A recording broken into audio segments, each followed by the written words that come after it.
አሜሪካ በኤርትራ ላይ ጣለቻቸውን ማዕቀቦች ልታነሳ እንደሆነ የሚገልጽ የአሜሪካ መንግስት ውስጣዊ ሰነድ መመልከቱን ሮይተርስ የዜና ወኪል አስታውቋል። በተለይ አሜሪካ በኤርትራ ላይ ጥላቸው የቆዩ ማዕቀቦች የትኞቹ ናቸው? በተለይ እነማንን ይመለከታሉ? በዛሬ መረጃችን እንቃኛቸዋለን። አብራችሁን ቆዩ።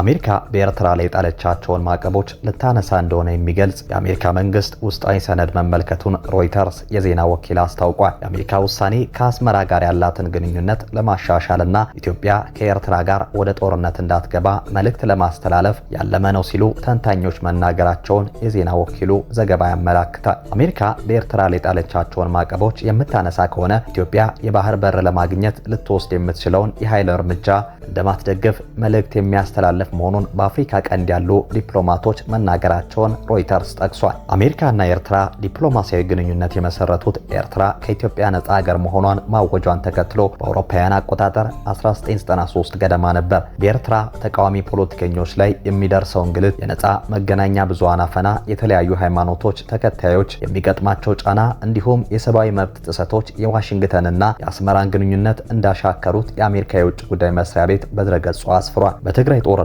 የኤርትራ ወታደሮች የፈጸሟቸው የሰብአዊ መብት ጥሰቶች የሁለቱን ሀገራት ግንኙነት የበለጠ እንዳሻከሩትም ድረገጹ ያትታል። ደም አፋሳሹ የትግራይ ጦርነት በፕሪቶሪያ ስምምነት እልባት እንዲያገኝ ከፍተኛውን ድርሻ ከተወጡት መካከል አሜሪካ በግንባር ቀደምነት ትጠቀሳለች።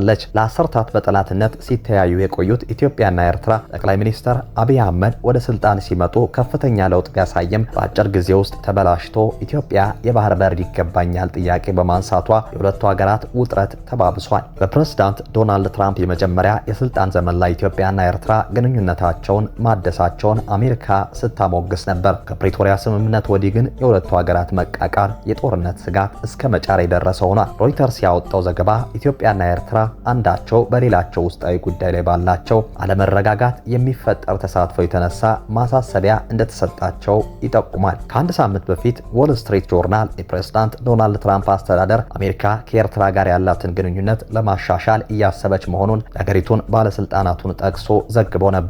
ዋሽንግተን በአስመራ ላይ ጣለቻቸውን ማዕቀቦች የማንሳት ሂደት ለመጀመር ፍላጎት እንዳላት እንዲሁም የሀገሪቱ ግንኙነት ለማሻሻል የሚያስችሉ እርምጃዎች ለመውሰድ ግምገማ ያደረገች እንደሆነ ዘገባው አትቷል። የቀድሞ የአሜሪካ ፕሬዝዳንት ጆ ባይደን ኤርትራ በትግራይ ጦርነት ከነበራት ተሳትፎ ጋር በተያያዘ ከ5 ዓመታት በፊት በኤርትራ ገዢ ፓርቲ ወታደራዊና ፖለቲካዊ ባለስልጣናት ላይ ማዕቀብ መጣላቸው ይታወሳል። ከሰሞኑ ሮይተርስ የተመለከተው የአሜሪካ መንግስት ውስጣዊ ሰነድ ኤርትራን ጨምሮ በርካታ ሀገራትን የሚመለከቱ ፕሬዝዳንታዊ ትዕዛዞችና ማዕቀቦች በቀናት ውስጥ እንደሚነሱ አመላክቷል። በኢራን ጦርነት ምክንያት የሆርሙዝ ወሽመጥ በመዘጋቱ ከኢሲያ ወደ ሜዲትራኒያ ባህር ለሚደረገው የባህር በር ላይ ንግድ አሜሪካ በቀይ ባህር ላይ የሚኖራት ቁጥጥር ጉልህ ስፍራ የሚኖረው ይሆናል። አሜሪካ ከኤርትራ ጋር ያላትን ዲፕሎማሲ ግንኙነት በማደስ በቀጠናው ስትራቴጂክ አጋር የማድረግ ፍላጎትም እንዳላት ተመላክቷል።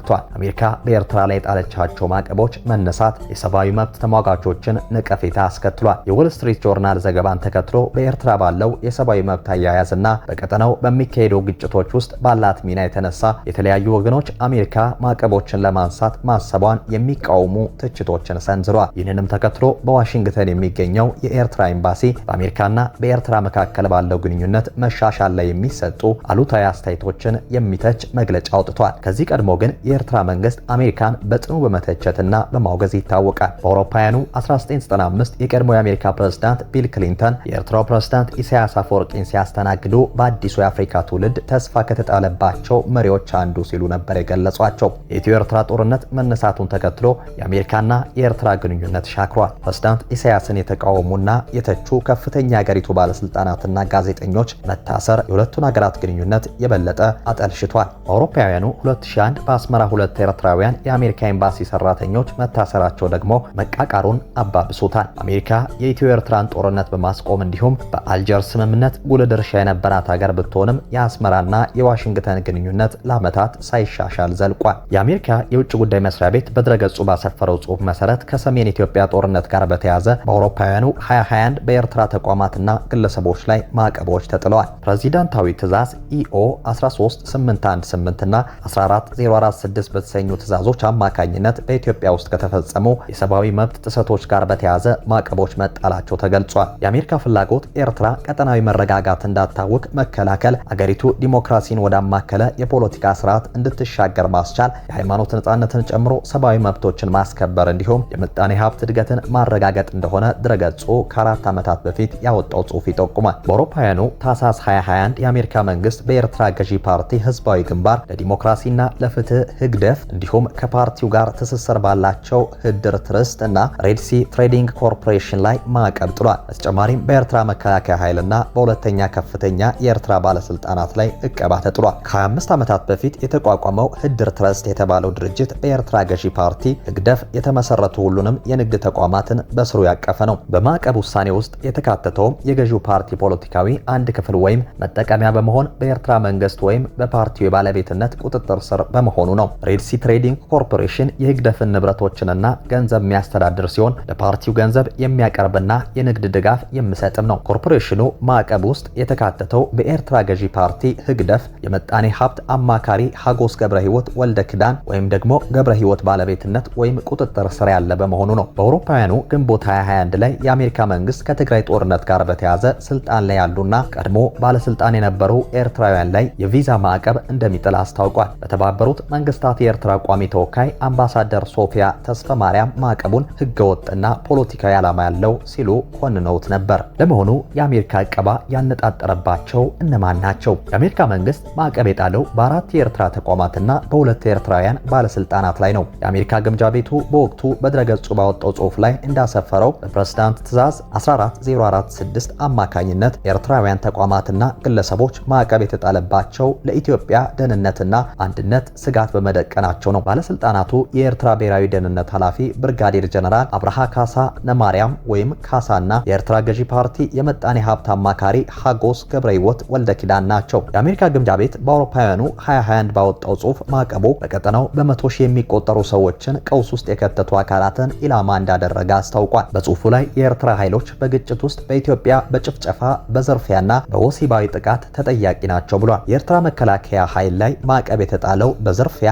ከወሲባዊ ጥቃት ከንጹህ ግድያና ከሰብአዊ እርዳታን ከማስተጓጎል ጋር በተያያዘ ክሶች መሆኑ ተገልጿል። ፕሬዝዳንት ኢሳያስ አፈወርቂ የሚመሩት የኤርትራ ብቸኛው ፓርቲ የሆነው ገዢ ፓርቲ ማዕቀብ የተጣለበት በቀጥታ ለመከላከያ ኃይሉ በሚያስተላልፋቸው ትዕዛዞች ምክንያት መሆኑም ተመላክቷል። የኤርትራ ብሔራዊ ደህንነት ኃላፊ ብርጋዴር ጀነራል አብርሃ ካሳ ነማርያም ባላቸው የከፍተኛ ኃላፊነት በሰሜን ኢትዮጵያ ቀውስ በቀጥታ ወይም በተዘዋዋሪ ባላቸው ድርሻ ማዕቀብ እንደተጣለባቸው የአሜሪካ ግምጃ ቤት መረጃ ይጠቁማል። የኤርትራ ገዢ ፓርቲ የምጣኔ ሀብት አማካሪ እንዲሁም የሬድሲ ትሬዲንግ ኮርፖሬሽን ዋና ስራ አስኪያጅ ሀጎስ ገብረ ህይወት ወልደ ኪዳን ማዕቀብ የተጣለው ለፓርቲው ከተሰጠ የፋይናንስ ግብዓትና የቴክኒክ ድጋፍ ጋር በተያያዘ እንደሆነ ተገልጿል። በተጨማሪም የገዢው ፓርቲ ንብረት የሆነው ህድር ትረስት እና ሬድሲ ትሬዲንግ ኮርፖሬሽንም በማዕቀቡ ውስጥ ተካቷል። በአውሮፓውያኑ ነሐሴ 2021 ላይ የአሜሪካ ግምጃ ቤት ባወጣው መግለጫ ላይ የኤርትራ ጦር ኃይል ኢታማዦር ሹም ጀነራል ፊሊጶስ ወልደ ዮሐንስ የጅምላ ግድያ፣ ዝርፊያና ወሲባዊ ጥቃትን ጨምሮ ከሰብአዊ መብት ጥሰቶች ጋር በተያያዘ ማዕቀብ እንደተጣለባቸው አስታውቋል። ጀነራል ፊሊጶስ ወልደ ዮሐንስ በአሜሪካ ውስጥ ባላቸው ንብረትና ገንዘብ ላይ እንዲሁም ሌሎች ጥቅማ ጥቅሞች ላይ እቀባ መጣሉ ይታወሳል። በአውሮፓውያኑ ታህሳስ 23 2009 የተባበሩት መንግስታት ባሳለፈው የውሳኔ ሀሳብ ሪዞሉሽን 1907 መሰረት ኤርትራ በሶማሊያ አልሻባብን በመደገፍ ተከሳ ማዕቀቦች ተጥሎባታል። የኢትዮጵያ መንግስት ያቀረበውን ሀሳብ የአውሮፓ ህብረት፣ የአፍሪካ ህብረትና የምስራቅ አፍሪካ የልማት በይነ መንግስት ባለስልጣናት ኢጋድ መደገፋቸውን ተከትሎ የጸጥታው ምክር ቤት የውሳኔ ሀሳቡን አጽድቋል። በወቅቱ በመንግስታቱ ድርጅት የኤርትራ ተወካይ የነበሩት አምባሳደር አርአያ ደስታ ውሳኔውን በአሜሪካና በኢትዮጵያ መንግስታት የተቀነባበረ ውሸተኛና አሳፋሪ ሲሉ ኮንነውት ነበር። በሶማሊያና ኤርትራ ለዓመታት ምርመራ ከተካሄደ በኋላ አስመራ ለአልሸባብ ታጣቂዎች ድጋፍ መስጠቷን የሚያሳይ እርግጠኛ መረጃ አልተገኘም። ተመድ የጣለው ማዕቀብ ከ9 ዓመታት በኋላ በአውሮፓውያኑ 2018 መነሳቱ ይታወሳል። አሜሪካ በኤርትራ ላይ የጣለቻቸውን ማዕቀቦች የምታነሳ ከሆነ የኢትዮጵያ የቀይ ባህር ጥያቄ ወዴት የሚያመራ ይሆናል? ጊዜ የሚፈተው ጉዳይ ነው። ሰላም።